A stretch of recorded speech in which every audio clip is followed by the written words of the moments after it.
Good morning, everyone. I'm pleased to call this hearing to order.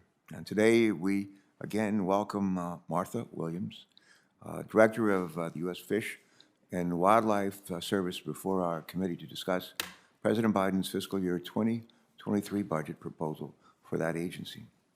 We know, good morning, man. We know that budgets are a reflection of priorities.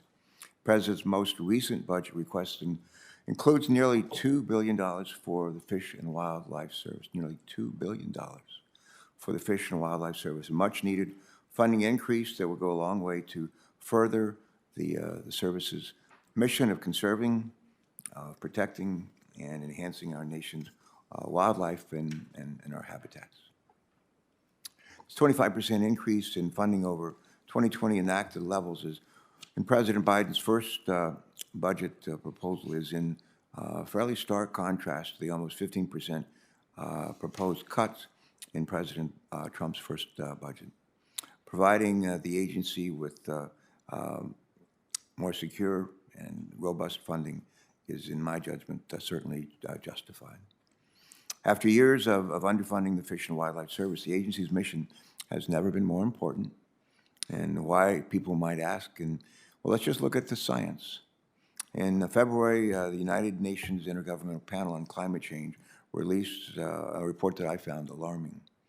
It finds that, among other perils, climate change continues to cause severe biodiversity loss and habitat degradation.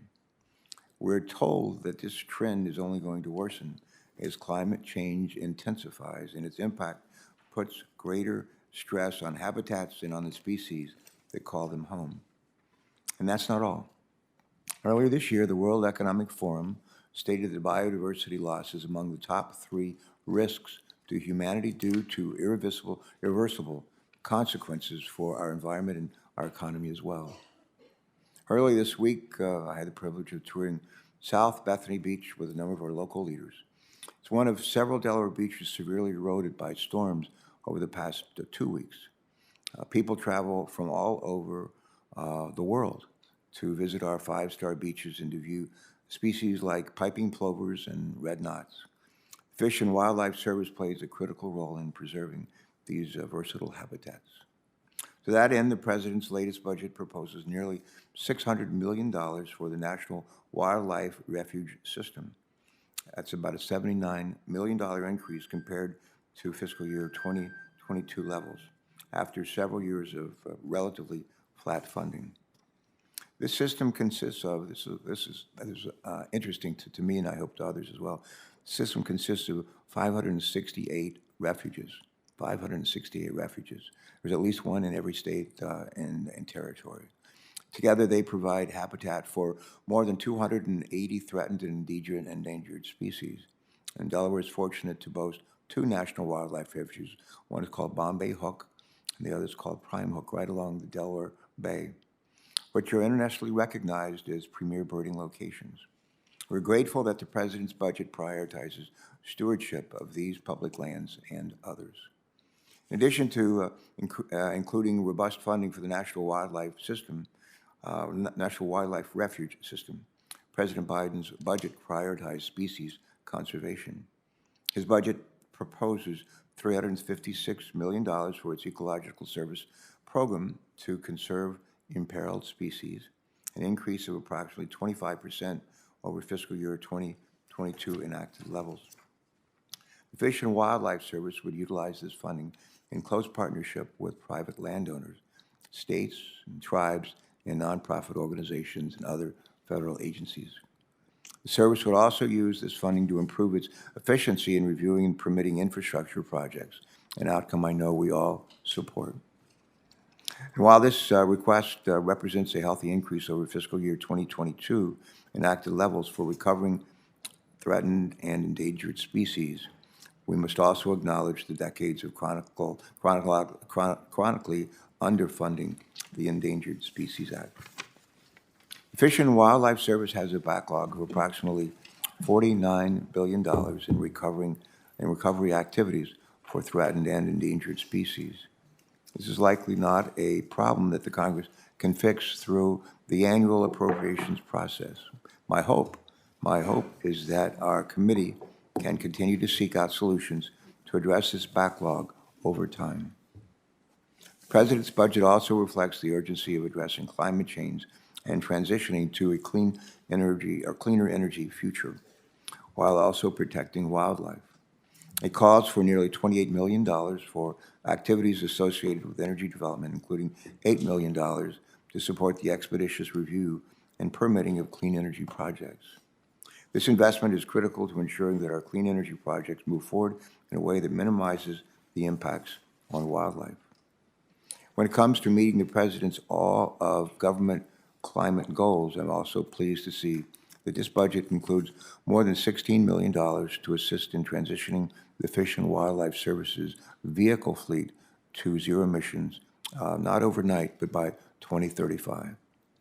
Lastly, I also want to express my strong support for the budget's inclusion of the Fish and Wildlife Services Science Applications Program. The request of more than $57 million for this non-regulatory program would support the continued development of plans with partners to conserve landscapes and species across our nation. We look forward this morning to hearing more from Director Williams on how the President's 2023 budget would support the work she is overseeing with the help of her team at Fish and Wildlife Services. Before we hear from you, Ms. Williams, we'd like to hear from our ranking member, Senator Capito, for any comments that you'd like to make. Senator Capito. Yes, thank you, Mr. Chairman, and thank you, Director Williams, for being here with us today and your recent visit to West Virginia and future visit, we hope. I appreciate you coming before the committee today. This hearing is particularly important as the committee continues to oversee the implementation of the IIJA. Last year, I was proud to work with Chairman Carper and my colleagues on the committee in developing and reporting surface transportation and drinking and wastewater legislation unanimously, which were then included as part of the IIJA. If implemented as Congress intended, the IIJA will facilitate the construction of much-needed energy, industrial, and transportation projects across the country. The service must play a key role in ensuring those projects are built in a timely manner. One of the well-known and long-standing roadblocks to efficient permitting is the Section 7 consultation project under the Endangered Species Act. That process requires federal agencies to consult with the service on projects that may affect listed or designated critical habitat. The process is a perennial source of delay for projects in my home state of West Virginia. I'm sure you might have had some experience in Montana as well. The service has attributed the Section 7 review and consultation backlog solely to funding and staffing shortages. But I'm not convinced that this is the reason those delays based on my conversations that I've had with our West Virginia agencies. For example, for the past 11 years, the West Virginia Department of Highways has fully funded a position at that field office and is still experiencing delays and lack of technical assistance from the field office. Additionally, the West Virginia Department of Environmental Protection is being told that they need to fund 4 positions in order to have their projects reviewed, with no guarantee of how much time those consultants would actually spend on West Virginia projects. Meanwhile, in addition to the positions the service is requiring our state agencies to fund, the administration budget asks for more than 1,000 additional, that's on top of what the states would pay for, full-time employees compared to last year. In order to evaluate that request, I think we need to review the staff the service currently has, the number of biologists on that staff that conduct consultations, and how those staff are distributed across the regional offices, and whether leaders at the service have directed them to clear the existing backlog as an administration priority. So I look forward to discussing those issues with you today. I also welcome your thoughts on another long-standing issue with the Section 7 consultation process, and that's the never-ending litigation process. For example, the Mountain Valley Pipeline now has had 2 rounds of biological opinions stayed or remanded by the Fourth Circuit. If we're going to build natural gas and hydrogen pipeline infrastructure to lower energy prices for our citizens, particularly those in the Northeast, and support our allies as they delink their fuel supplies from Russia and China, we must have a consultation process that works and biological opinions that stand up in court. Working with you, Director Williams, I hope we can identify efficiency improvements to that process and ways to make those documents stronger from attacks. As the former director of state agency yourself, you also know firsthand how much expertise state and wildlife departments have on the species within their borders. I wonder if some of the issues with the quality of biological opinions can be resolved by a more concerted partnership with our states through improved data sharing, increased cooperation, or even delegation of review and consultation authority to the state experts on the ground. Instead of focusing on improvements, so far I feel like the administration has taken actions which will introduce more delays. I raised this issue last week with CEQ Chair Brenda Mallory at last week's hearing. The Biden administration changes to the regulations of NEPA, the Migratory Bird Treaty Act, and the Endangered Species Acts will make it harder to permit and build infrastructure, including those authorized in the IIJA. An issue that particularly impacts West Virginia is the service's decision to uplist the northern long-eared bat from threatened to endangered. In the listing deed redesignation, the service admits that bat populations are declining due to effects separate and apart from development of infrastructure like roads and transmission, namely an invasive communicable disease known as white nose syndrome. You're obviously very familiar with this, that is spread among the bats primarily when they hibernate in caves. That means that broad restrictions to development across large swaths of the country intended to protect the bats as a result of their endangered listing will not meaningfully help mitigate or prevent the disease in the animals, while the endangered label on the bat will not help its future unless the service provides states and project sponsors alternative pathways to mitigating white nose syndrome. This decision will have far-reaching implications on our ability as a state to move forward with critical projects that will afford West Virginia economic opportunities. I suggest we work together on a better path that actually protects species as well as American livelihoods, and I thank you, Mr. Chair, for the opportunity. Great to see you here, right? Great to sit here next to you. And we want to, again, welcome our witness to today. How long have you been in this post now? How many months has it been? I haven't been counting, Chairman Carper, but I've been in the post since the beginning of this administration, but I was confirmed, thanks to this committee, in your work, I was confirmed, I believe, in February. All right, thank you. So formally in the post since February. All right. Well, we're glad you're here today, and I look forward to this hearing very much. Just by way of introduction, as a reminder, prior to her leadership role at the Fish and Wildlife Services, Ms. Williams served as the director of, as we heard already from ranking member of the Montana Department of Fish, Wildlife, and Parks. And again, we're happy to see you again. Please proceed with your statement, and we look forward to asking some questions and hearing your responses. Thanks so much. Please proceed. Thank you, Chairman Carper. Good morning, Chairman Carper, Ranking Member Capito, and members of the committee. I'm Martha Williams, Director of the U.S. Fish and Wildlife Service. Thank you for the opportunity to testify on the service's fiscal year 2023 budget request.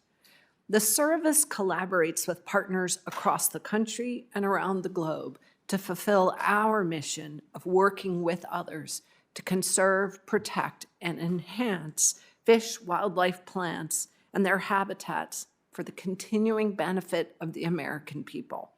The service's mission emphasizes the importance of partnership.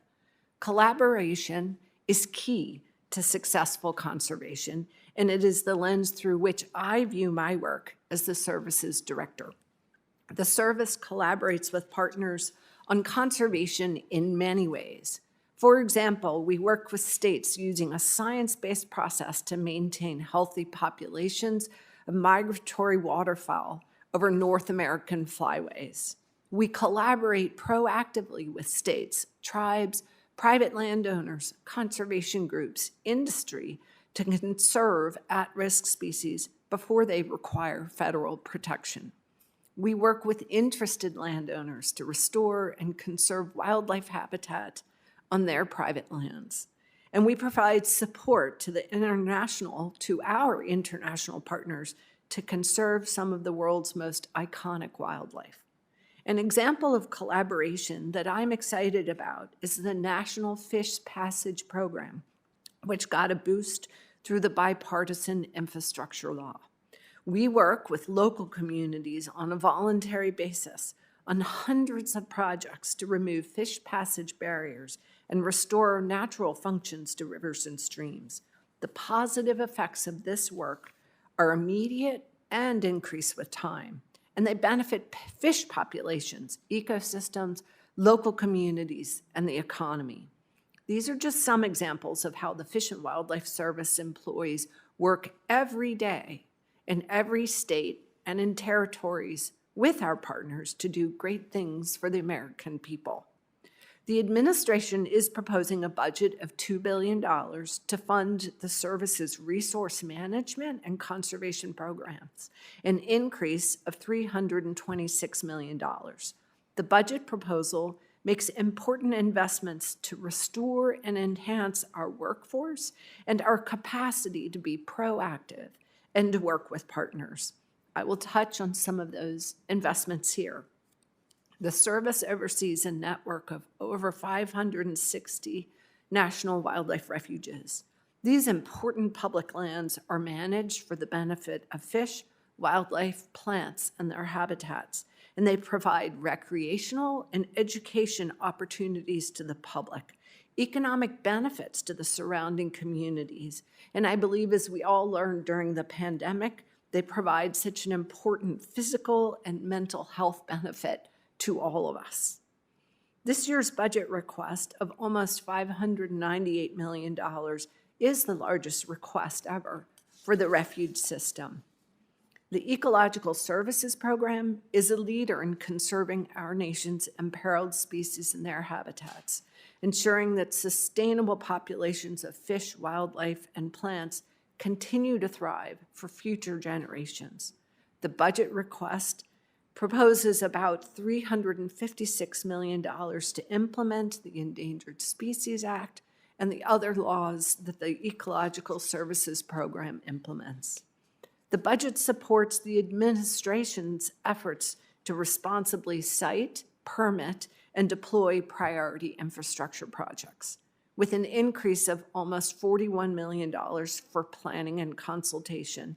The service can restore field office capacity and be better positioned to facilitate development through timely and effective environmental reviews. The request provides robust support for migratory birds and our fisheries programs, which are so important to the economy as well as to overall fish and wildlife populations. Funding for the law enforcement program would support efforts to investigate wildlife crimes, interdict illegal wildlife shipments, facilitate the legal wildlife trade, and deter the introduction of invasive species. The request also supports adaptive science work, landscape-level conservation, invasive species control, international conservation, and preventing the spread of zoonotic disease. Finally, the request also includes a legislative proposal known as the Resource Protection Act. This legislation would ensure the compensation for damages to service resources, then to make sure those are used to repair those resources. We look forward to working with any members interested in this legislation. Thank you for the opportunity to testify. If enacted, this budget will make a significant difference in our ability to conserve our natural resources in collaboration with others for the benefit of all Americans. I would be pleased to answer any questions that you may have. Thank you, Mr. Chair. Thank you, Ms. Williams. Thanks so very much for joining us. Thanks for your leadership. I'm pleased that the 2023 budget request includes an increase of a little more than 20% over the fiscal year 2022 enacted level for the implementation of the Endangered Species Act. And when the Endangered Species Act is adequately funded, it works. Unfortunately, though, the Fish and Wildlife Service has not received sufficient funding, not just for years, but for decades, leaving stakeholders frustrated and many of our nation's most imperiled species vulnerable to extinction. Over 1,500 species are currently listed, and the Fish and Wildlife Service estimates the cost of necessary recovery actions at $49 billion. That's billion with a B. Question: would you expand for us, please, this morning on the challenges associated with chronic underfunding of the Endangered Species Act. How is the Fish and Wildlife Service working to creatively address this backlog?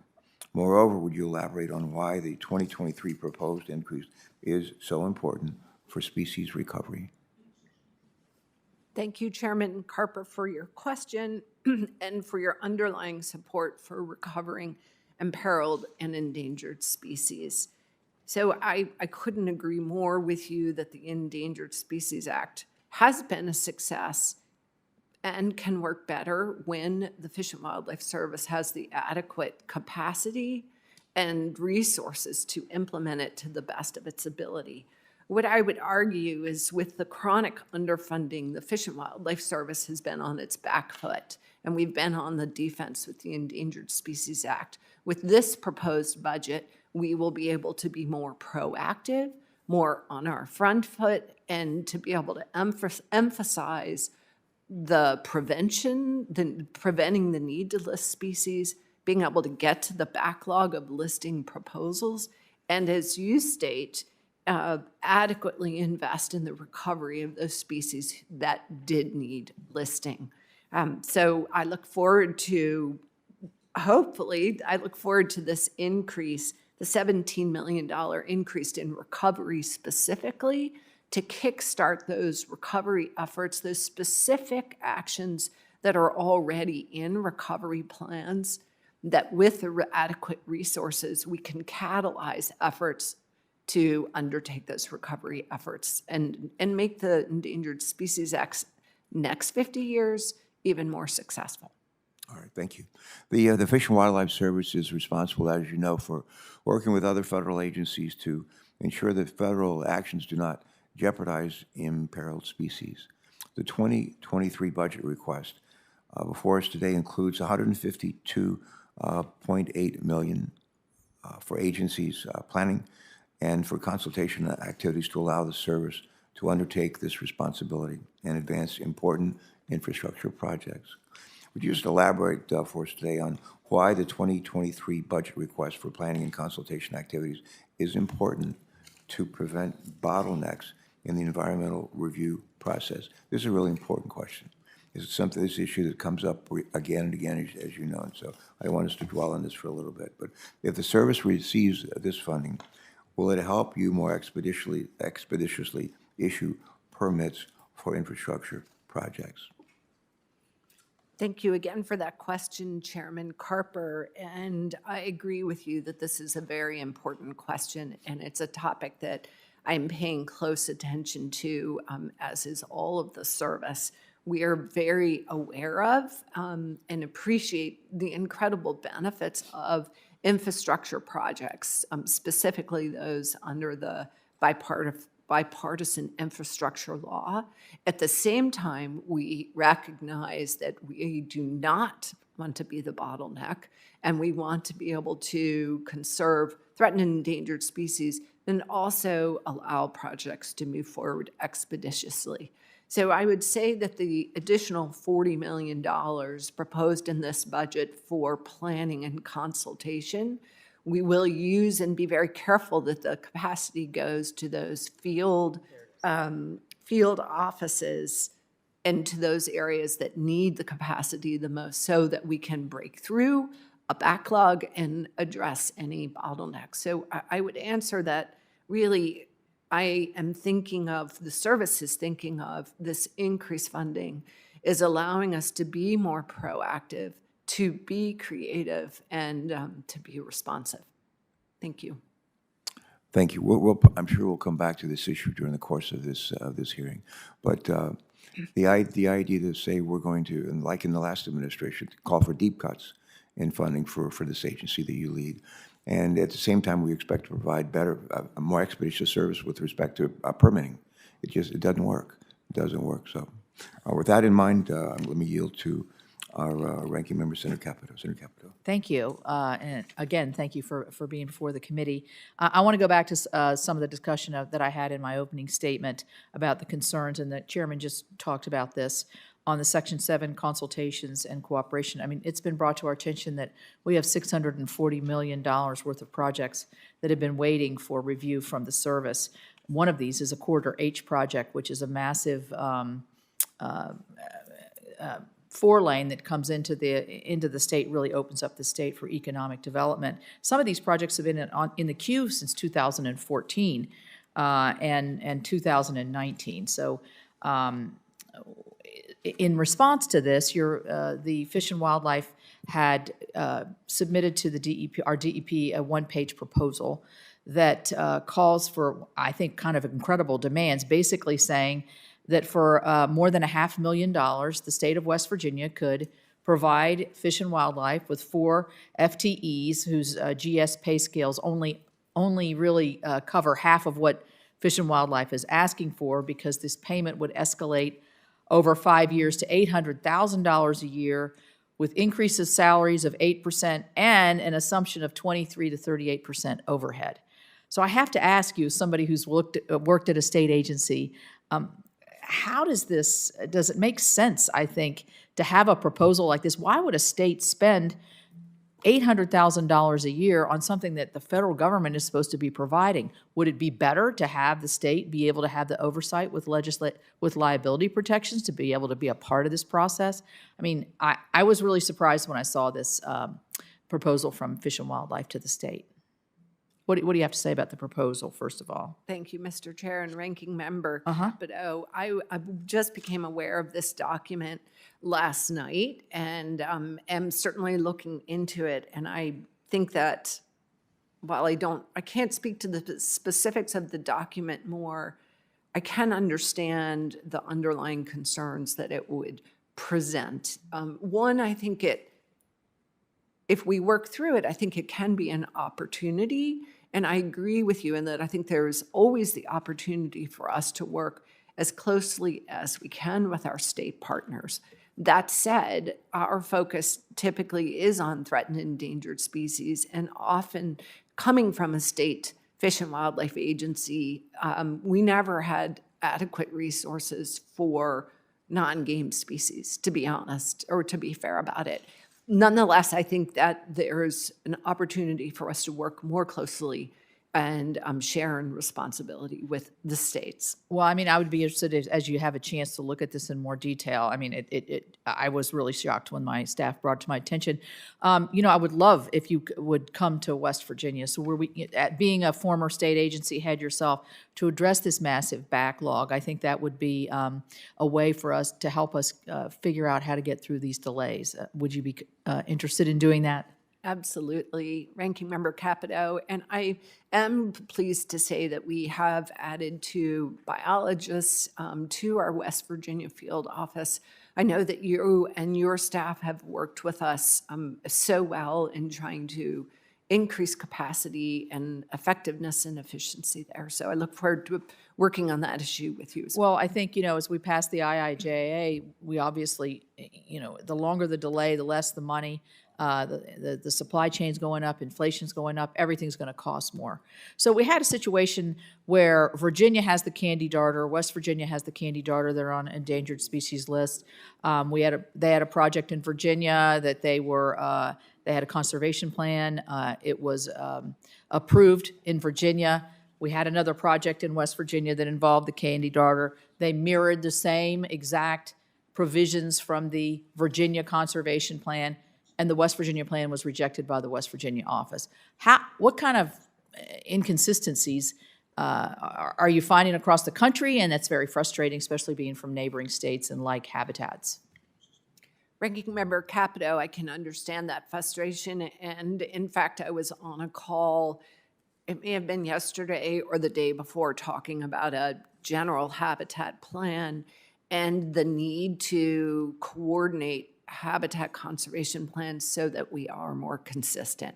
So I know there is interest in the service, and I will pursue this further where we are more consistent when we're talking about similar species, similar types of projects, and similar landscapes. I mean, if we're talking about delays and bureaucracies and shortages of resources that you've cited, seems to me that if you're dealing with the same species and relatively the same type of habitat, that mirroring this just makes total sense.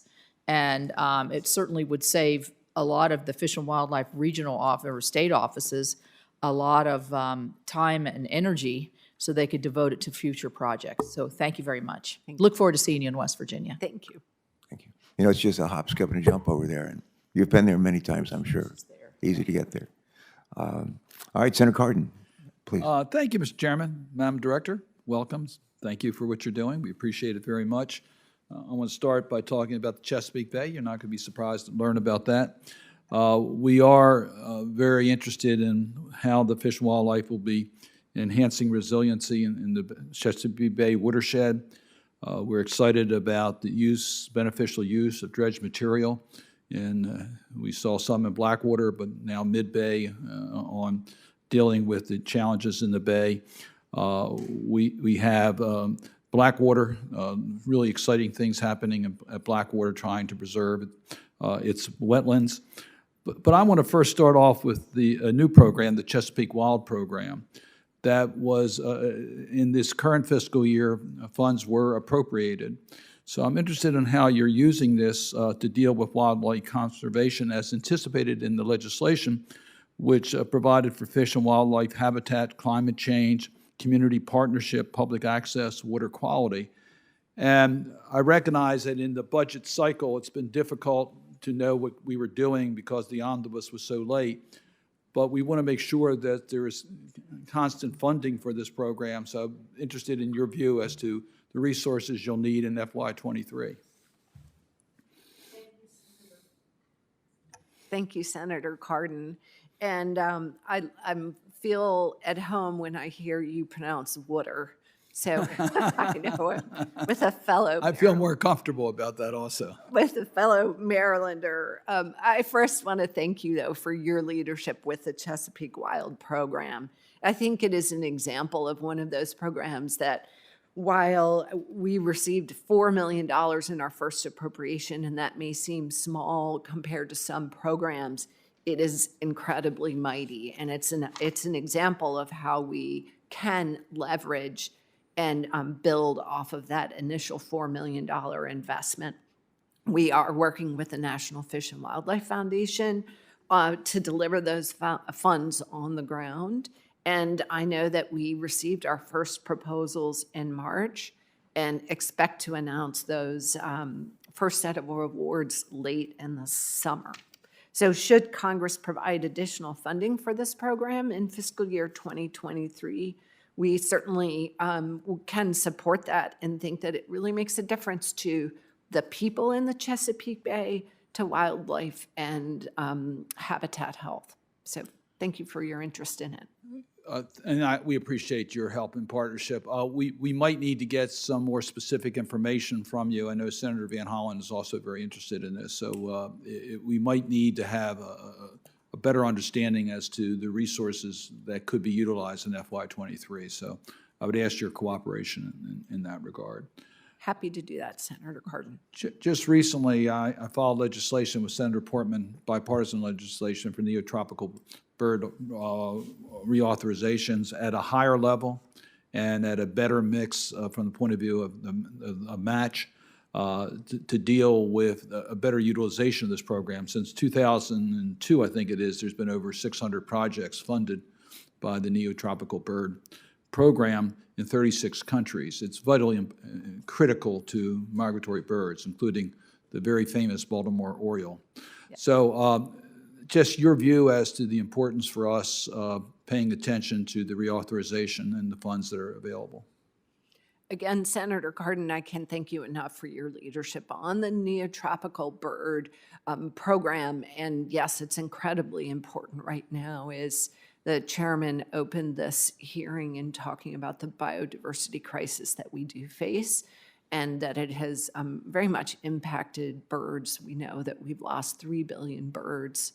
And so this program is of utmost importance. And I think it demonstrates to all of us as Americans how much we all love birds, that it's not a partisan issue, and that it's something that I think the American public really cares about.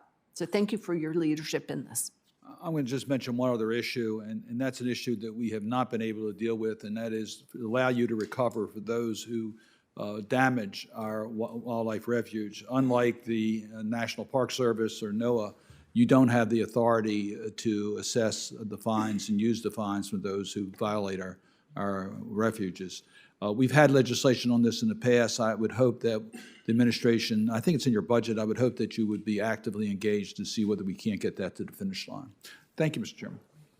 Not at all. Thank you for your leadership on these issues. Before I turn to Senator Inhofe, 3 billion birds over what period of time? I realized I didn't finish that sentence. Chairman Carper, on purpose. I believe, I should know this, I believe in the past Just respond for the record. decade. Just respond for the record, if you will. Thank you. Senator Inhofe, welcome. Thank you. Director Williams, it's no surprise to you that I'm going to bring up yours and my favorite subject, and that is the lesser prairie chicken. As you know, the updated population data is a key factor when determining if a species should be listed under the Endangered Species Act. On March the 15th of 22, the Western Association of Fish and Wildlife Agencies announced plans to release updated lesser prairie chicken population data in the coming months. Director Williams, do you plan to include the Western Association of Fish and Wildlife Agency's most current lesser prairie chicken population data into your listing decision?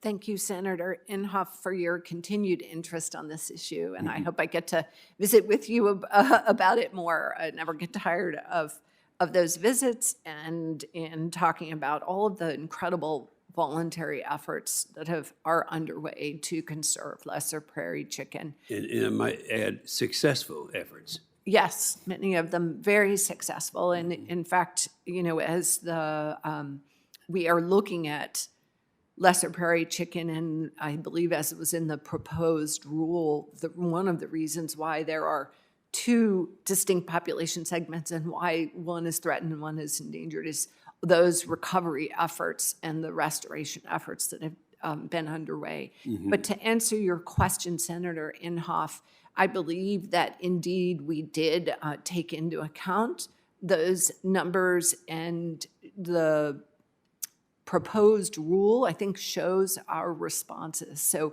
yes, we have taken robust public comment and we'll take those numbers into account.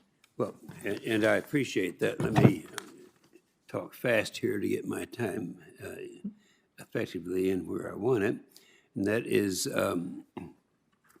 the conservation practices have helped to nearly double the total lesser prairie chicken population size since 2013. Now, that's pretty remarkable. And that's, I'm sure, something that would be on your plate of concern. In your response letter to my inquiries regarding your proposal to list the lesser prairie chicken under the Endangered Species Act, you made it clear it was not necessary to perform a policy for evaluation of conservation effort assessment. So, Director Williams, can you provide an update on your work with the Western Association of Fish and Wildlife Agencies to address conservation concerns with the candidate conservation agreement with assurances, considering you do not plan to perform this assessment? Mr. Chair and Senator Inhofe, when I first started in this position, because I had been a member of the Western Association of Fish and Wildlife Agencies, I was very careful not to have direct contact with WAFWA, if you will. So I need to look into the answer to your question more, and then I've been very careful to be at arm's length with WAFWA per se, but I do know that our staff, and especially Amy Luders, our regional director, has been very involved in the CCAA with the Western Association of Fish and Wildlife Agency. Well, you know, and I always enjoy the idea that we're doing something where the current information should be helpful to us. And when we look and we see that we have had that kind of a success over that period of time, not all of them have that. And so I look forward to keeping that on the table, but not waiting for another meeting to come along because of my interest in this issue. Okay? Thank you, Senator Inhofe, and thank you also to all those who've worked so hard in your state to conserve lesser prairie chicken. And successfully. Successful. Thank you so much. Thank you.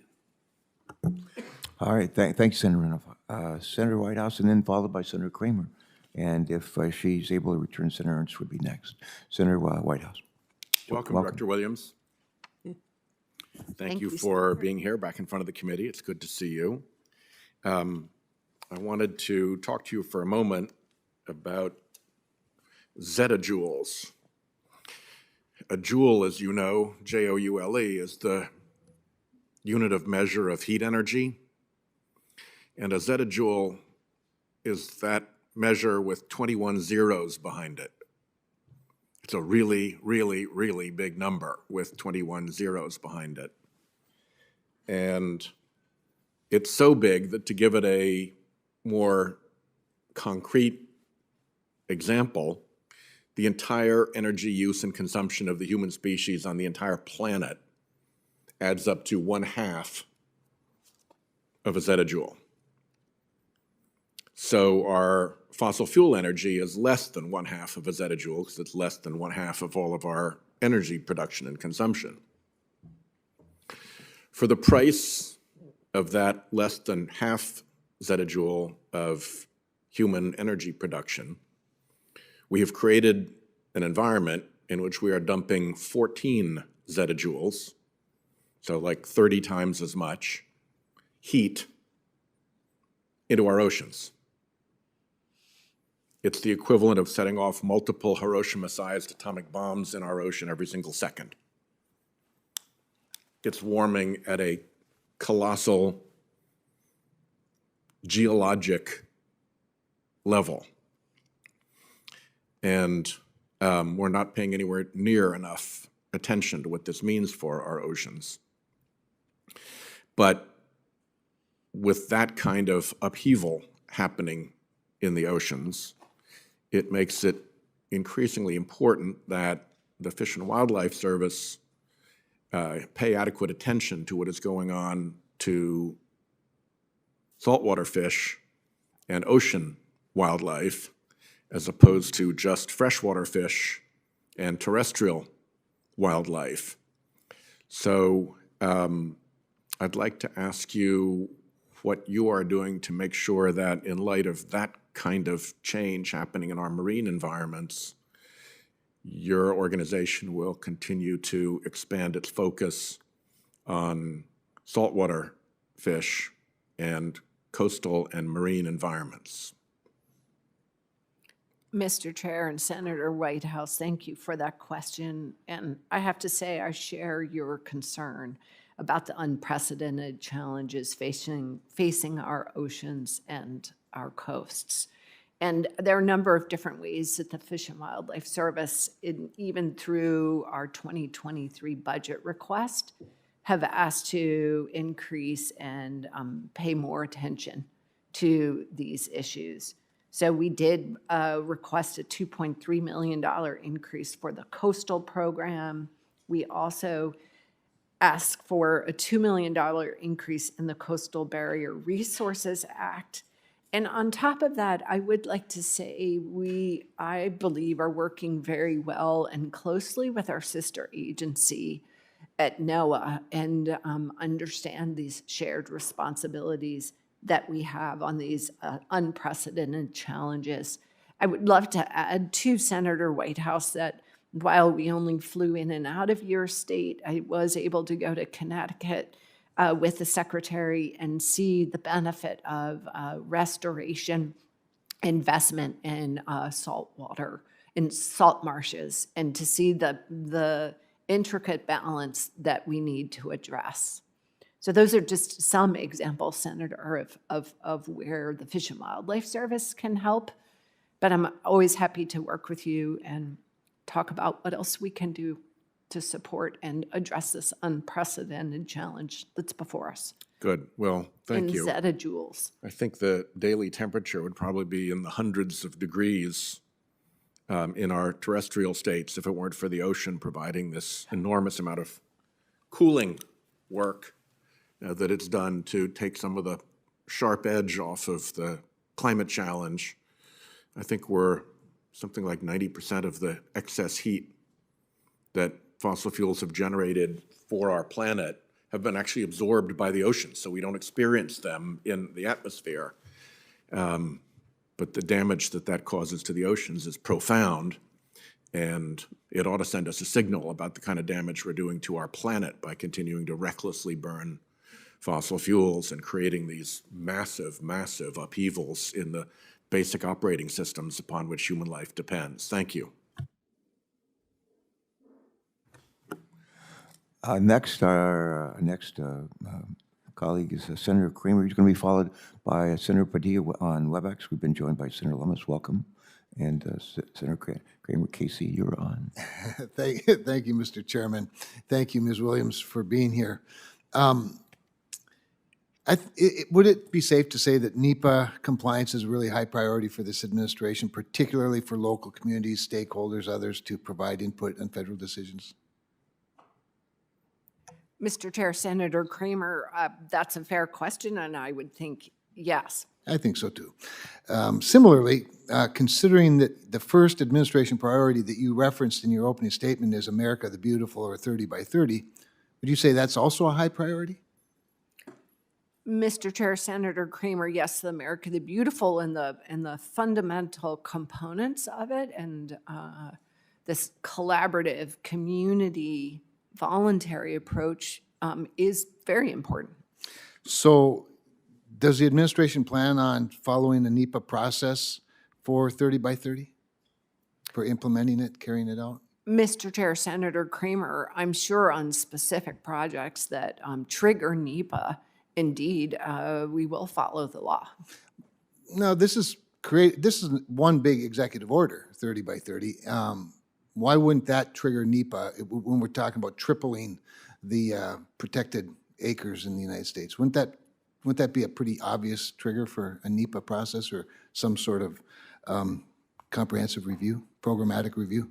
Senator Cramer, that is certainly not within my purview at the Fish and Wildlife Service. I think that the NEPA really goes to Council on Environmental Quality, and I defer to their wise counsel. I just sent a letter to them, so I'll look forward to that. Thank you. It's signed by some other people in the room. As you know, since I came to Congress in 2013, I have heard from literally hundreds of North Dakota landowners that are encumbered with Fish and Wildlife Service waterfowl protection area easements. And their experience has been disastrous through Democratic administrations and Republican administrations alike, almost equally, I'd have to say, where they have had their private property rights trampled on, the service not living up to its contractual agreements, using confrontational enforcement methods like showing up armed with body armor on. And during both our private meeting and your nomination hearing, we've discussed the enforcement of WPA easements. And you stated that you would work with landowners to, quote, get this issue right. Since your nomination process, I've continued to work on the issue as well. I introduced legislation to prohibit the service from entering into a conservation easement of greater than 50 years. We want to give owners of existing easements the opportunity to renegotiate, renew, or even buy out their easement. My question to you then is, since you've been confirmed, what have you been doing to work on remedying my problem? Since I've translated it to your problem. Senator Cramer, I have been working diligently on this issue, as have many of our staff. We've put, I have somewhere here, I think over just many hours addressing this issue. What we have done, since I have talked to you, and I know that others in the administration also have gone to visit you, We have done a number of things. One, we're finalizing a service easement policy and handbook to address any of the past issues you may have identified with how we enforce our easements. For example, now we have only our refuge staff, not Office of Law Enforcement, go to meet with landowners. We are working through this handbook to make very clear how we want to administer these easements, which I think we do with many landowners. That it's very successful with many, although I understand your concerns. In addition to that, I think we have made progress in these pre-1976 mapping efforts, and I know that over 250 objections we have addressed, and we have changed many of those maps. And we have been pursuing, as you had worked on, this appeal policy that goes through 3 steps: the refuge, the regional director, and then to me. But I certainly am very committed to this issue and working with you on it, and want to address your concerns. Have you talked to any landowners affected by an appeal that's gotten to the director level, either previously or recently? And I'm just seriously in Senator Cramer, meaning have I met with them one-on-one? yes, or made a phone call or taken up an appeal personally? Because it does get to your level. Yes, Senator Cramer, once it goes through the refuge manager, the regional director, which many of them are addressed at those levels, the ones that do come to me, I have not picked up the phone nor have I been asked for meetings, but I'd be happy to work with you, and I'm happy to work with landowners. We might want to dig into that a little more specifically, maybe privately at some point, just because I don't know of a single appeal that's ever been upheld on behalf of the landowner. So the process maybe is better, but I don't know of any. That's not to say there hasn't been one, but I don't know of any. But Senator Cramer, I can assure you that we have changed through the appeal process. The easements and the delineations, some of them have changed, and we have definitely responded. Thank you. Thank you, Mr. Chairman. Thank you.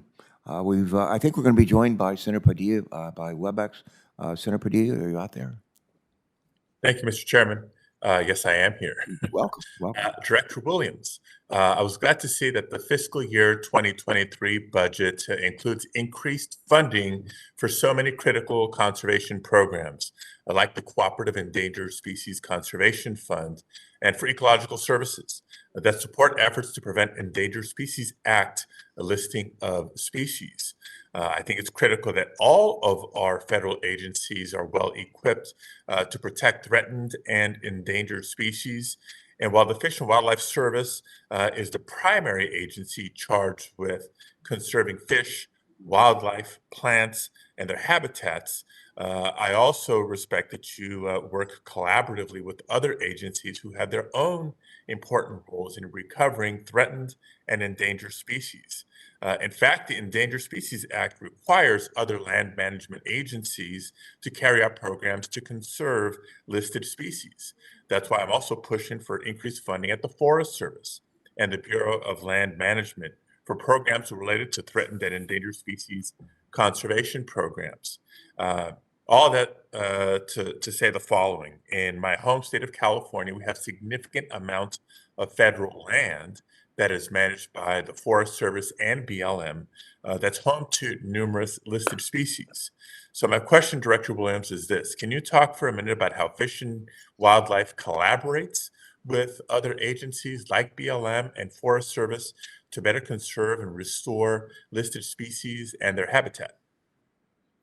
Thank you for that question, Senator Padilla. And indeed, that's a priority for me and for this administration, for the department, the Interior Department, and for the Fish and Wildlife Service. And I would say that it's an area of focus where I've worked closely with my the bureau chiefs, whether it's the Park Service, the BLM, with other agencies, USDA. I work with them very closely. and think that it's incredibly important. And in fact, I think one of the hallmarks of this administration is that we have worked through some challenging issues and we've hit them head on. So I also agree with you in that I think this is an opportunity for the Endangered Species Act. Were we to have the capacity and adequate resources, we can be more proactive in our administration of Section 7A1 and 7A12 of the Endangered Species Act, and being more proactive in how we work with other agencies in consultation and on their efforts on their land. So it's of utmost importance. We are doing it, and I also think it's where we can do more. Great. Well, as a follow-up to today, not to answer right now, but we'd love to also hear what else Congress can do to support you and the other agencies in these efforts.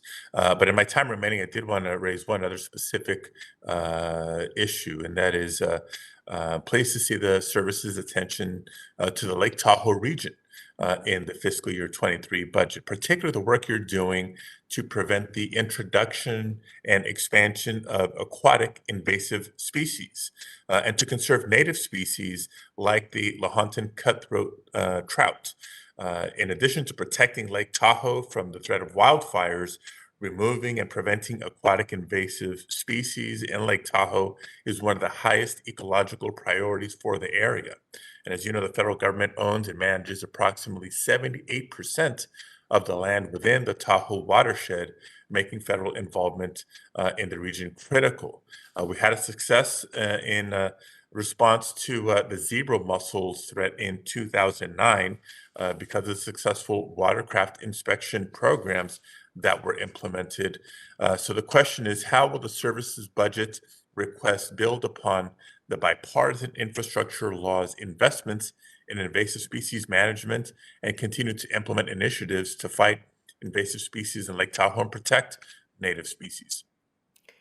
Thank you, Senator Padilla, for your interest in the Lake Tahoe region and in the leadership that you've shown on this issue so far. And as you noted, the bipartisan infrastructure law is a terrific investment in this region, and one that we are deploying strategies to really prevent the introduction and spread of aquatic invasive species. I've long been aware of and have followed the Lake Tahoe Aquatic Invasive Species Management Plan. When I was in Montana, we closely followed the efforts that Lake Tahoe had undertaken to try to prevent invasive mussels there. So the bipartisan infrastructure law allows the Fish and Wildlife Service to really work and dig in and partner with our state and tribes in this area, especially for fiscal year 23. So I appreciate your leadership and think this is an important area and one where I think we can all, working together, make such a difference, especially in preventing the spread of invasive species. Okay. Thank you very much. Looking forward to our follow-up. Thank you, Mr. Chairman.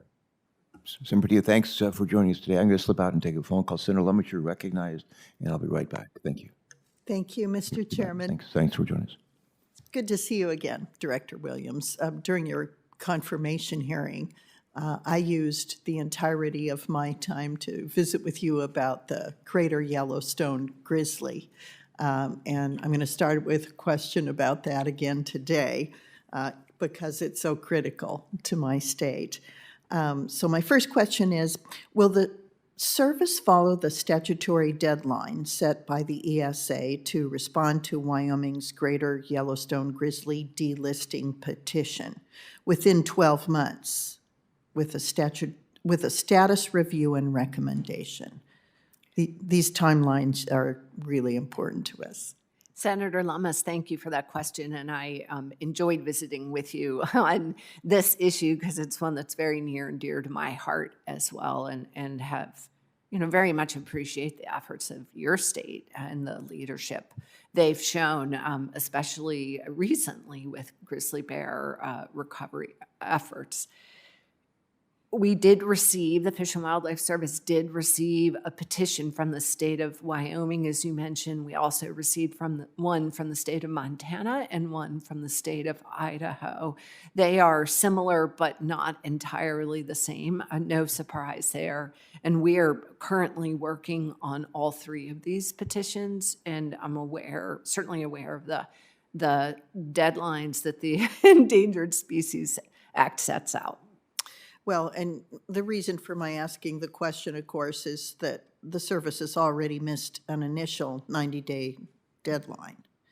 And if you're trying to bundle our petition with Montana and Idaho, I want to encourage you to respond to Wyoming's petition alone and on its own merit, because doing them together will slow things down for us so incredibly and make it even more difficult for us to address the ongoing issues, as this issue is slow-walked and not dealt with in a manner that I believe would be contemplated under the Act. So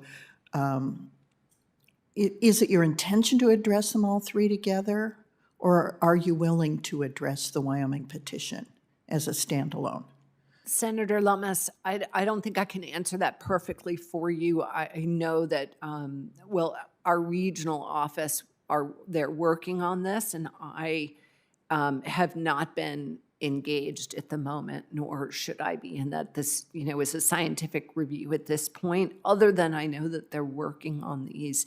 What I understand your request, and it's something that I will ask and I can go back and look at. And I understand your request also because I think the issues are somewhat similar in the three states, and yet they're distinct. And I think that as you look at the grizzly bear recovery amongst all three states in the lower 48, they are complicated and maybe different than just Wyoming's petition alone. So I hear your request and we'll look into it. Well, as you know, the geographic area, the geography around Yellowstone does tend to keep grizzly bears within certain areas that from which they do not stray. They don't. Sometimes they don't go into the other states adjacent, just because of simple geography. So please, I implore you to respond to Wyoming's petition alone and on its own merits. Okay, my next question is similar to Senator Cramer's, and that is, people in Wyoming are concerned about this 30 by 30 plan. And of course, NEPA requires that any major federal action undergo analysis. Do you believe that 30 by 30 should undergo NEPA analysis? Senator Lummis, as I answered to Senator Cramer, and I mean to be consistent, I think that is a question more for the Council on Environmental Quality than for me. But what I can say too is I view the America the Beautiful initiative, and if you look at its underlying principles, it sets out principles, it sets out a way of undertaking actions, and any specific actions that the Fish and Wildlife Service would undertake. As a result of it, I'm sure that trigger NEPA, we would do so. An example of what the Fish and Wildlife Service already did in the America the Beautiful, I think infuses or amplifies is our Partners for Fish and Wildlife work. So I don't think that America the Beautiful changes that work. It only, I think, amplifies and encourages a way of collaborative, locally led voluntary conservation. Mr. Chairman, can I have a quick follow-up? I know I'm running over. No, you're fine. Okay. It would be so helpful to the people I represent to have a legally cited explanation for why potentially changing the use of hundreds of millions of acres is not a major federal action. when an initiative is announced that is hugely consequential for the West, yet it doesn't have the normal framework that is used to have interaction and public input and dialogue in a state like mine that is half federal land, it's, you know, it's scary. So how can we get something in writing? Should I ask CEQ? Am I asking the wrong person today? Senator Lummis, what I would say, what I can answer is I would be more than happy to work with you and work with you in the state of Wyoming so that we can hear from people. We want to be transparent, and I'm, you know, happy to address any concerns and opportunities that there are around us. So I'd be willing to work with you on this and in Wyoming specifically. Thanks, Director Williams. It's a thing that people fear in Wyoming. And, you know, you hate to see when you have this grandiose, aspirational program, America the Beautiful, and the American people are afraid of it, then there's a disconnect that we need to resolve. So thank you. Thank you very much. Mr. Chairman, I yield back. Thank you so much. I have several more questions I'd like to ask. We may be joined by Senator Sullivan and a couple of others, but we're at least halfway home right now. My next question would be to deal with Fish and Wildlife Service collaborative nature. And during your visit to Delaware last year, thank you for coming. My recollection, you came actually before you'd been confirmed, as I recall.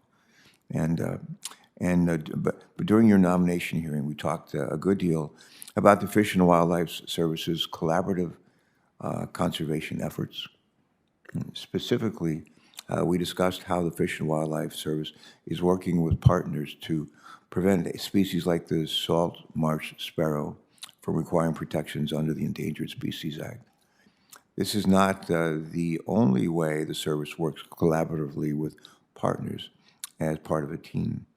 As I like to say, teamwork makes the dream work.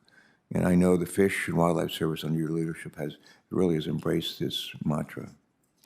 Would you just elaborate for us on how the Fish and Wildlife Service is working collaboratively with a diverse suite of partners and how the 2023 budget request supports this important work? Thank you for that question, Senator Carper, and I think our shared interest in teamwork makes for dream work. It's exactly why I feel like I'm in this position right now, and thanks to your interest and leadership.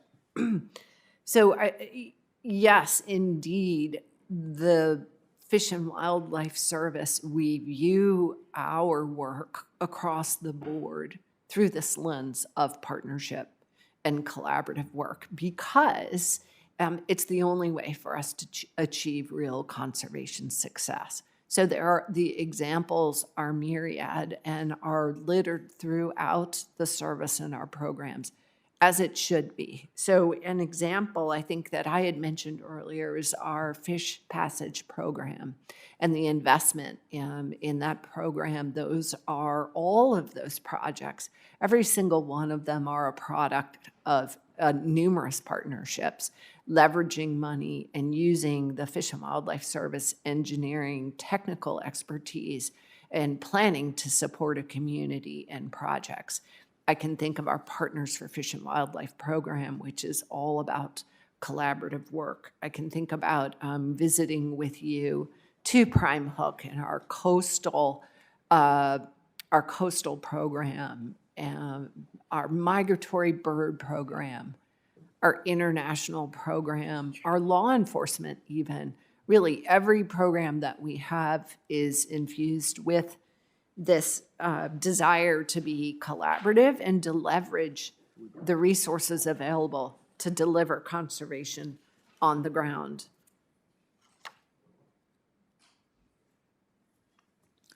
I've been joined by a couple of our colleagues. They came in just at the same time. Who would be next?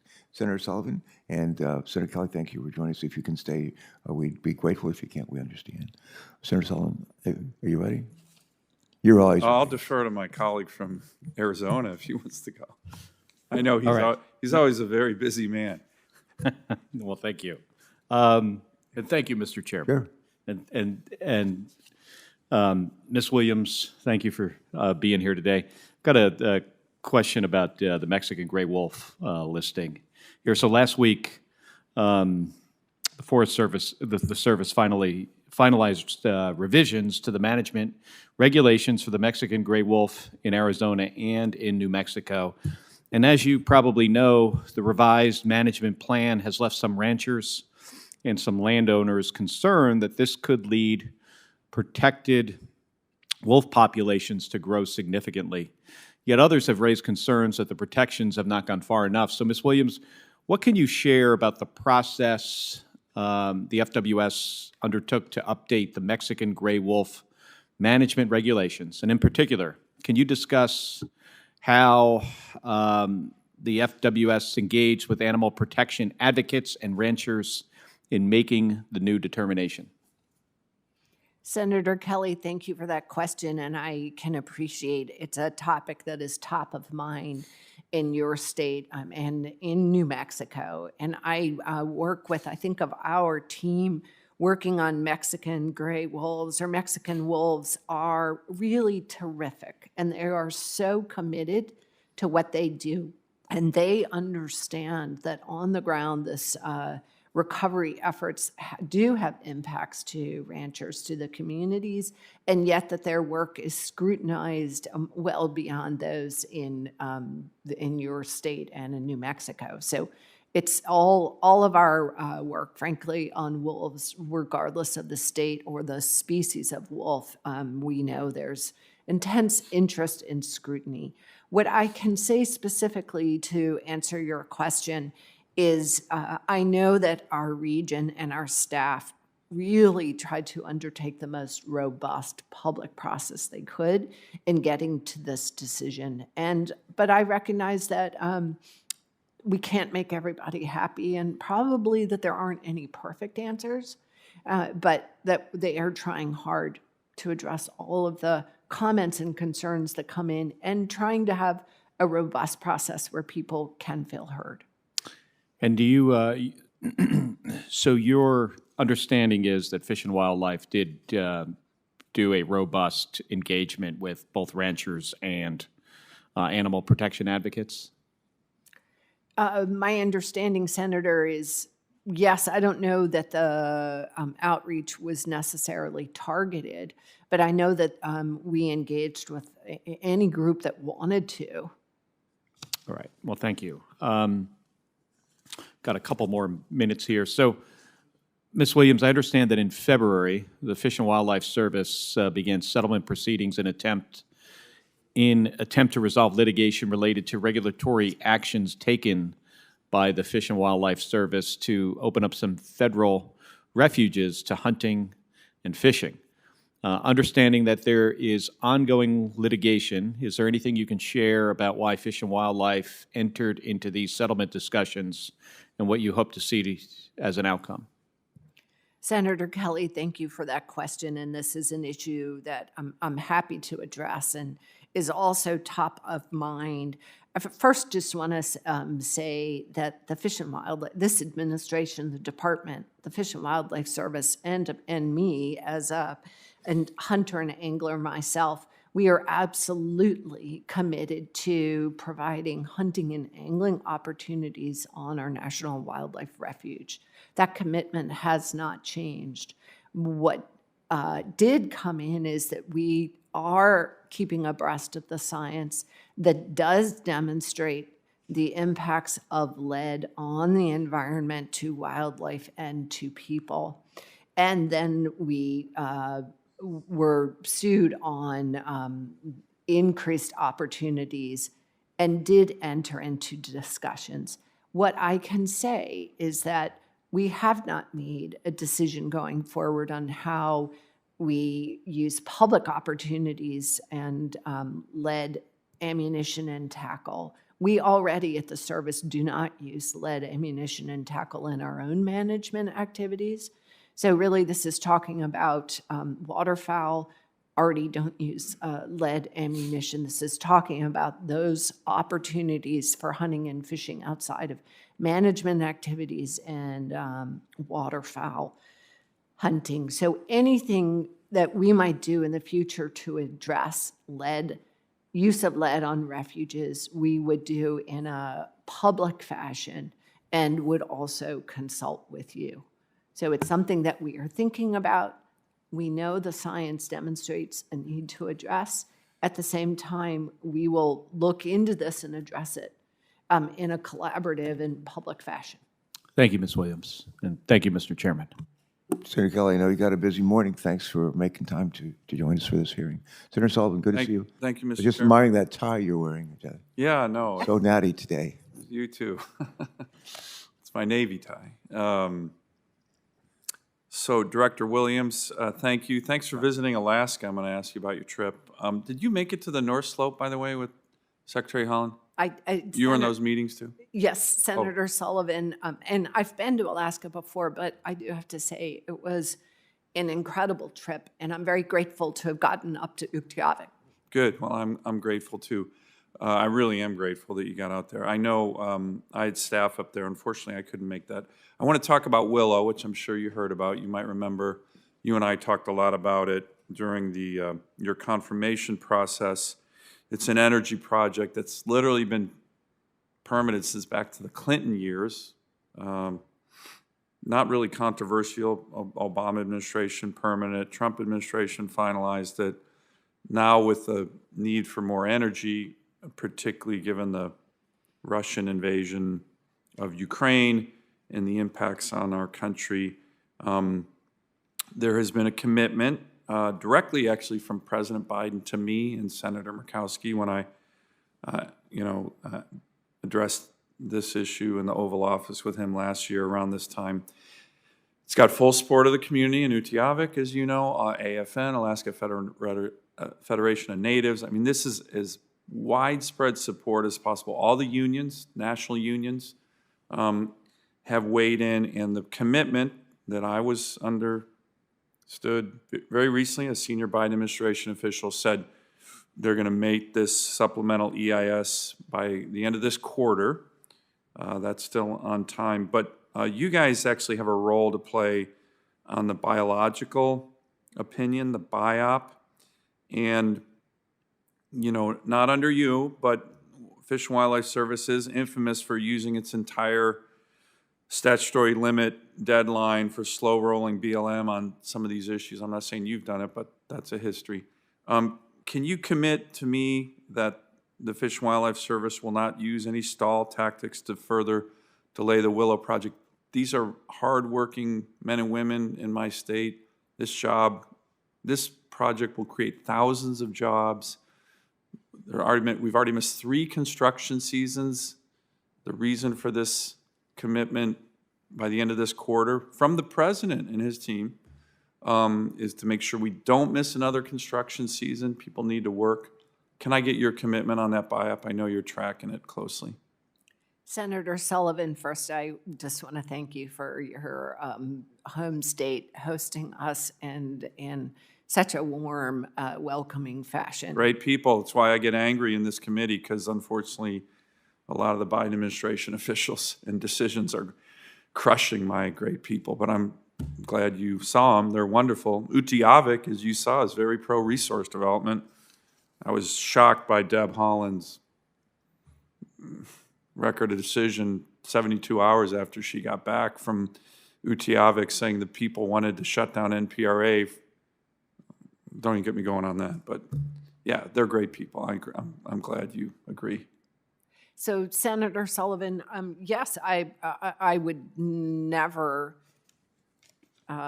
expect the Fish and Wildlife Service to slow walk anything. I know that we are a cooperating agency with BLM on this project. Right, but you can delay it if we don't get the BIOP decision in a timely fashion. I can commit to the Fish and Wildlife Service working expeditiously and always within the law and the consultation here, and I hear you and understand its importance.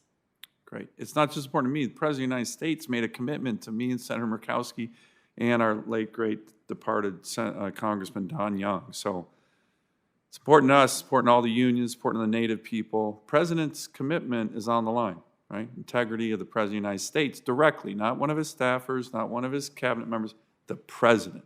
So I hope we can all commit to that. Let me just ask you here, I'm going to put a picture up. It's you, actually. You remember that? That's at Cold Bay. We show the chairman. Now, that relates, and that's Deb Holland. That's Director Williams right there. That's Is obviously... she about to go for a dip? I mean, it's This like is- she's ready. Mr. Chairman, if it's okay, I'm going to go a little long on this question, but it's a really important question, if you don't mind. Director Williams, that's you at Cold Bay, and you're going up that ladder. Now, you know the issue I'm going to raise. This is the very important issue, again, of the King Cove Road, which, again, has taken on gigantic symbolism in my state. Again, Native people being harmed by their own federal government. There's been 157 medevacs in the 8 years since Sally Jewell coldly rejected the 11-mile single-lane gravel road that King Cove and the Native community there has been trying to get done for 30 years. 18 deaths have been associated with the lack of land access, 18, which is why in a hearing I held on the Commerce Committee in 2017 when I chaired the Oceans and Fisheries Subcommittee, the Commandant of the Coast Guard said, I cannot foot stamp loudly enough of the critical need for this 11-mile stretch of road to provide the lifeline that this community needs for their life. This is the Commandant. As you know, their brave men and women of the Coast Guard have to fly those very dangerous missions. So that picture depicts you climbing the ladder at the Cold Bay dock. If a plane cannot land in King Cove, which is often the case, 100 days out of the year, they usually have horrible weather, you probably saw some, that they can't do rescue missions. So this would be the equivalent of someone being medevaced 2.5 hours from King Cove to Cold Bay to the big airport at Cold Bay. And I mention that because could you imagine if that was snowy or freezing weather, or you were 8 months pregnant or in terrible health or a senior, to get up that ladder, right? You did it. Looked like it was a nice day there. But it's hard to do, even on a nice day. So what were your impressions? I know you want to talk about great people. Utiavik has great people. The King Cove people are just the best. They're incredible. By the way, they're all veterans, Mr. Chairman. All these Native communities, highest rates of military service of any ethnic group in the country, Alaska Natives and Lower 48 Indians. So patriotism runs so deep in these communities. But what were your impressions, and are you getting ready with the Secretary to make a recommendation to finally, after 30 years, support a simple single-lane gravel road between King Cove and Cold Bay? So if you're pregnant at 9 months and there's a medevac, you don't have to climb up that ladder. Senator Sullivan, thank you for that question, and I understand the importance of this issue, and I know that you care very deeply about it. Everybody in Alaska does. It's very interesting. Democrat, Republican, Native, non-Native. If you ask the average Alaskan citizen, what do you think about the King Cove Road? Everybody will know what it is, and that's out on the Aleutian Island chain, as you know, way the heck out there. Well, I think a few things in your question, and one, I want to be very polite and respectful, but I am glad that I got to take my extra tufts and that they made it into the photo. But and I'm sorry, I just had to say that. I hope those were made in America, not in the China. Saw the photo, and I'm glad. Very much glad that I got to go to King Cove, go to Cold Bay, and indeed climb on that ladder. So a couple of thoughts. One, yes, the value of going to the community and hearing from the community. And I would add the value for me personally and for the service and going there with this Secretary of the Interior and listening with her and trying to listen in new ways, and also to see a community, just how moving it was for them to see a Native American Secretary of the Interior for the first time. And thus, Well, I an hope this Native ability- American Secretary of the Interior treats the Native people of my state with respect. So far, with all due respect to Secretary Holland, she hasn't been doing that. So it's great that she has that background, but the true test of how she cares about the Native people is the actions she's going to take. So, and this is a big test. So is Willow. So Senator Sullivan, then to the question, one, as you know, this is an ongoing litigation. But with going there, I know and saw firsthand both mine, but especially the Secretary's interest in this, a recognition of the challenges that King Cove continues to face, and the need to continue to seek a balanced path. And because it's an ongoing litigation, I can answer that I believe that the Secretary remains open to having all options on the table. But, Mr. Chairman, if I may, and I'm sorry. We're going to have this is to a wrap really up important- very soon, My please. final question.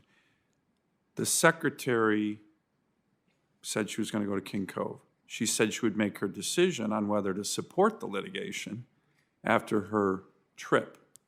Trip took way too long, in my view, but she finally made it out there. And again, I appreciate you going to. So I hope you're not using the excuse of ongoing litigation to not make a decision on whether you support the road in the litigation. That was the whole purpose of her trip. Senator Sullivan, I think I'm answering you sincerely in saying that the Secretary remains open or wants to have all options on the table. Okay. Thank you, Mr. Chairman. And Director Williams, thanks again for going to Alaska. I really appreciate it. All right. I have maybe one or two other quick questions, and then we'll let you go. The Lacey Act in interstate commerce in injurious species is what I want to ask about. The Fish and Wildlife Service has, as you know, has authority under the Lacey Act to prohibit the importation and some transport of certain types of wildlife that may be injurious to humans. This authority is important to protect our nation from high-risk species that may cause harm to us and to other creatures. However, the courts have recently ruled that the Lacey Act does not allow Fish and Wildlife Service to regulate interstate commerce in injurious species, notwithstanding decades of generally accepted practice during which the Fish and Wildlife Service has exercised this authority. Budget request mentions that this court decision has created challenges for the service. My question, could you elaborate for us a bit on why it is important for the Fish and Wildlife Service to regulate interstate commerce with respect to injurious species? Is there anything else you might like to share with our committee today about how the 2023 budget would enable the service to effectively implement the Lacey Act? Thank you for that question, Chairman Carper, and for your leadership on this issue. It's been really important. And as you noted, the Lacey Act is critical here in that if the Fish and Wildlife Service were able to, as we had in the past, to regulate the importation and transport, so the interstate transport of invasive species that have been determined to be injurious, our ability to do that can help prevent invasive species, these high-risk, injurious invasive species, from taking hold so that we can prevent their establishing populations, which we know is so costly to the economy. It's costly to ecological services of other species. And it's really something that, were we able to take these preventive measures, it benefits the American people. And I can think of examples, in the Great Lakes of invasive species there and across the country. So the ability through this budget request to address invasive species that are determined to be injurious. Really, an ounce of prevention prevents a pound of pain. All right. Last question. I was reminded of this on a recent visit with one of our 2 national wildlife refuges about the importance of volunteers at our refuges in Delaware and across the country. But the National Wildlife Refuges are the crown jewel of our nation's network of public lands. And I visit our 2 refuges in Delaware actually fairly regularly. And in fact, I visited Bombay Hook National Wildlife Refuge just last month. And I know that you have enjoyed visiting our refuges, and among many others as well. Thankfully, every state, as I said earlier, every state or territory has national wildlife, at least one national wildlife refuge, and some more than one. Thankfully, every state has national wildlife refuges that provide important habitat and recreation opportunities for all Americans. I talked to people during the course of the pandemic over the last year and a half, and talked about being cooped up at home and not able to do anything, not being able to recreate. And I asked them, do you have any state parks? Well, yes, they do. Well, do you have any national parks? Well, maybe 1 or 2. Do you have any national wildlife refuges? There's no reason to be cooped up at home. Have these great places to go and to be exposed, to be on the outside, on the outdoors, and to see beautiful vistas and to learn a lot. And I hope more people continue to take advantage of those opportunities. But I'm glad that the 2023 budget request prioritizes the stewardship of our refuges. But given the fiscal constraint, it is important to leverage our federal investment. And that's why Sen Capito and I introduced the Keep America's Refuges Operational Act last week to reauthorize appropriations for the National Wildlife Refuge System Volunteer Program. My question is, would you speak for us to the importance of the National Wildlife Refuge System Volunteer Program and how it leverages federal investments to help keep our refuge system operational? Thank you, Chairman Carper and Ranking Member Capito, for your leadership in introducing the Keep America's Refuges Operational Act. And as you say, I mean, our National Wildlife Refuge System is a gem, and it's so important to so many Americans and to the fish and wildlife and habitat that it conserves for future generations. But the Fish and Wildlife Service, we wouldn't be able to operate our refuge system the way we do now without the incredible dedication and support of volunteers. As an example, in fiscal year 21, volunteers contributed nearly 650,000 hours of their time in support of the refuge. And during the pandemic, where, as you noted, the refuges were just so important to our physical and emotional well-being. So that's just the support of our volunteers. It's equivalent to almost 318 full-time refuge employees. So my heart goes out to them in appreciation and in your leadership and support for these volunteers. They're just critical to this gem for the American public. All right, thank you. Thanks for that response. And I would just say to all the people across our country, including in Delaware, who are volunteers, our thanks to each of you. Before we wrap, and we're starting voting, I think, right now. Before we wrap, I just want to give you an opportunity to maybe make a closing comment, and then I'll have a short statement I'll make. But anything else you'd like to mention? Chairman Carper, I just want to thank you for this opportunity and to emphasize that the fiscal year budget request for 2023 really invests in the delivery of conservation in this country and builds on much needed capacity and resources for the Fish and Wildlife Service to really fulfill our mission and working with others to conserve, protect, and enhance these resources that are so near and dear to Americans. So thank you for the opportunity and for believing in our mission as we do as well. I think, well, thank you for that. Closing, I want to thank you on behalf of our committee for your presence today. I think over half our members have been able to come. There's a lot going on in the Senate today in committees. We all serve on a number of committees, as you know. So grateful to our colleagues who are able to join us here. We're grateful to your service to our country at a time when we face both great conservation challenges, but also they come with great opportunities. Before we adjourn, a little bit of housekeeping, and I want to ask unanimous consent to submit for the record a variety of materials that relate to today's budget hearing.